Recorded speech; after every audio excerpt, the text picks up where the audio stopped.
வணக்கம். தன்னோட பிள்ளைகளை நிறைய பேருக்கு வந்து டாக்டர் ஆக்கணும்னு சொல்லி ஆசைகள் கனவுகள் இருக்கும்ல. இதுக்கு வந்து நீட் எக்ஸாம் போகணும், கோச்சிங் போகணும், நிறைய செலவாகும் அப்படின்னு நினைக்கிற பெற்றோர்களா நீங்கள்?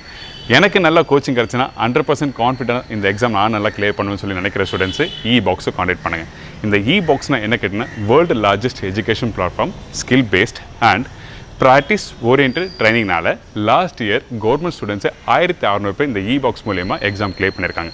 அதில் 400 பேர் மெடிசனில் ஜாயின் பண்ணியிருக்காங்க. உங்களுக்கு நல்லா கோச்சிங் வேணும், குறைஞ்ச செலவில் வேணும்னா இந்த பாக்ஸை காண்டாக்ட் பண்ணுங்கள்.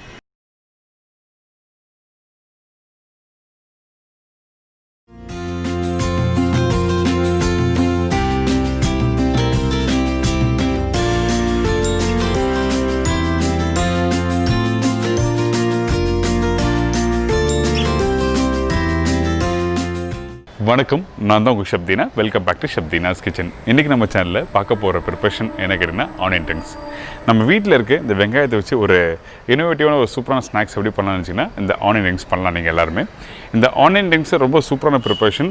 பர்டிகுலராக இந்த மேரினேஷனுக்கு இந்த மாதிரி கார்ன்ஃப்ளேக்ஸ் ஓட்ஸை போட்டு மிக்ஸ் பண்ணிவிட்டு கோட்டிங் பண்ணி ஃப்ரை பண்ணி சாப்பிட்டு பாருங்கள். அந்தளவுக்கு பிரமாதமாக இருக்கும். ரொம்ப ஈஸி ப்ரிப்பரேஷனாக எல்லோரும் உங்கள் வீட்டில் ஈஸியாக பண்ணலாம். நான் இன்றைக்கி இந்த டிசான ஓட்ஸை யூஸ் பண்ணி தான் இந்த ப்ரிப்பரேஷன் கம்ப்ளீட் பண்ணியிருக்கேன். இப்போ இந்த ஆனியன் ரிங்ஸ் எப்படி பண்ணுறது பார்ப்போம். அதுக்கு முன்னாடி டிஷ்ஷுக்கு தேவையான பொருட்கள் பார்த்துருந்தலாம்.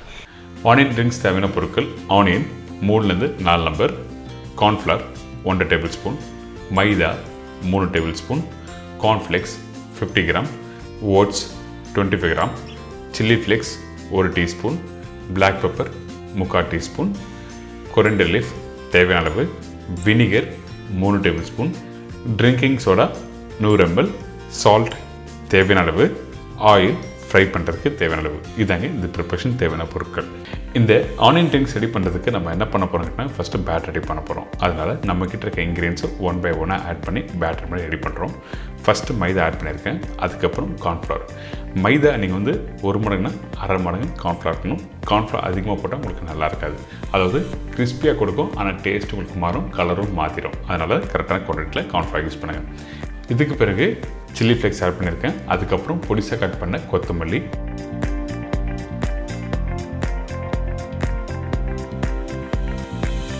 உப்பு தேவையான அளவு. இப்போது பிளாக் பெப்பர் பவுடர் ஆட் பண்ணுறோம்ல, இந்த black pepper powder fine powder use பண்ண, கொஞ்சம் லைட்டாக குறைன்னு அரைச்ச பவுடர் மட்டும்தான் யூஸ் பண்ணணும். அதுக்கு பிறகு வினிகர். இந்த வினிகர் எதுக்காக யூஸ் பண்ணால், அந்த புளிப்புத்தன்மை டேஸ்ட் எடுத்து கொடுக்காத வினிகர் ஆட் பண்ணுறோம். இந்த இடத்துல லெமன் ஆட் பண்ணாமல் கேட்டிங்கன்னா கண்டிப்பாக லெமன் வேணுன்னா யூஸ் பண்ணிக்கலாம். இதுக்கு பிறகு தேவையான அளவுக்கு தண்ணி ஆட் பண்ணி இந்த பேட்டரை நல்லா மிக்ஸ் பண்ணுங்கள். இந்த இடத்துல கவனிக்க வேண்டிய விஷயம் என்ன கேட்டிங்கன்னா, இந்த மைதா மாவு நல்லா பீட் பண்ணால் உங்களுக்கு ரப்பர் மாதிரி ஆகிடும். ஃப்ரை பண்ணும்போது நல்லா இருக்காது. அதனால் மெதுவாக ஜென்ட்லி நல்லா மிக்ஸ் பண்ணி எடுத்துருங்க. பேட்டரோட டெக்ஸ்சர் இந்த மாதிரி வந்துருக்கணும்.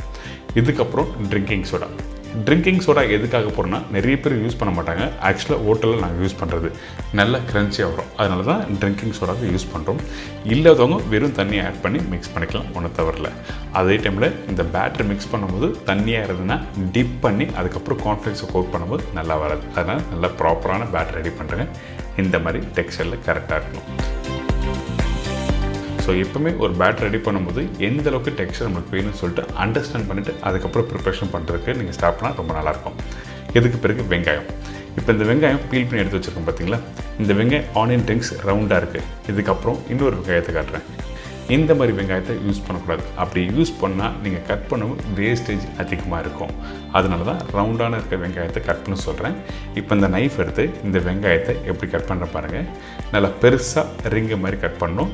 தின்னாக கட் பண்ணக்கூடாது. அப்படி தின்னாக கட் பண்ணிங்கன்னா உங்களுக்கு என்ன ஆகிட்டுனா, ஃப்ரை பண்ணும்போது கொஞ்ச நேரம் தான் கிறிஸ்பியாக இருக்கும், அதுக்கப்புறம் சாகியாயிடும். அதனால் இந்த மாதிரி ஆனியன் ரிங்ஸை ப்ராப்பராக கட் பண்ணுறேங்க.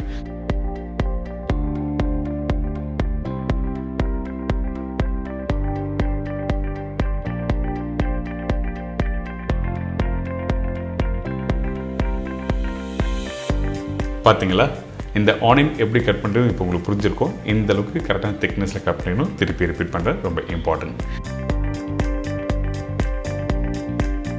இதுக்கு பிறகு நம்ம என்ன பண்ண போகிறோம்னா, ஏற்கனவே ரெடி பண்ணி வச்சுருக்கேன் இந்த பேட்டரில் ஜஸ்ட் இந்த ஆனியன் ரிங்ஸை டிப் பண்ணிவிட்டு அதுக்கப்புறம் கோட் பண்ண போகிறோம். அதே டைமில் இந்த ஆனியன் ரிங்ஸ் ரொம்ப நேரம் இந்த பேட்டரில் இருக்கக்கூடாது. அப்படி இருந்தால் சாகி ஆகிடும்.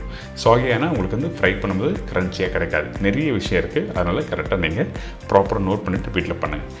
இதுக்கு பிறகு மார்னிங் பிரேக்ஃபாஸ்ட்டில் யூஸ் பண்ணுற அந்த கார்ன்ஃப்ளேக்ஸ் தான் மிக்சியில் போட்டு பவுடர் பண்ணி வச்சுருக்கேன். இந்த மாதிரி ஃபைன் பவுடர் பண்ணாங்க.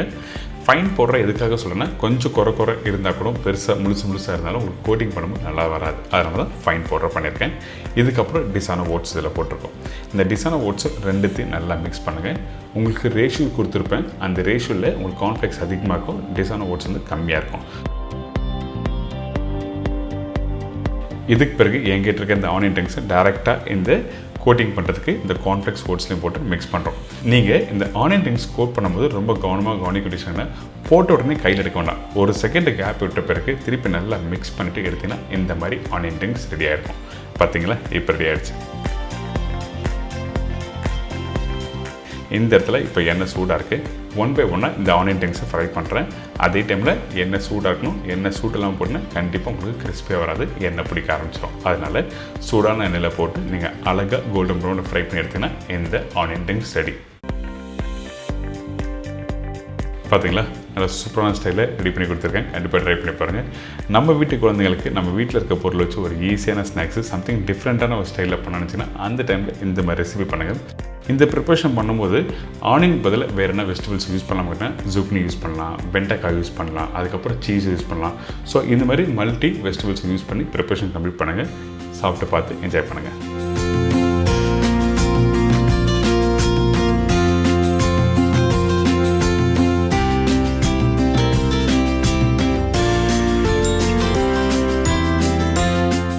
என்னங்க, இந்த ஆனியன் ரிங்ஸ் எப்படி பண்ணுறது எல்லாருக்கும் ஈஸியாக தெரிஞ்சுக்கணும்ல, கண்டிப்பாக ட்ரை பண்ணி பாருங்கள்.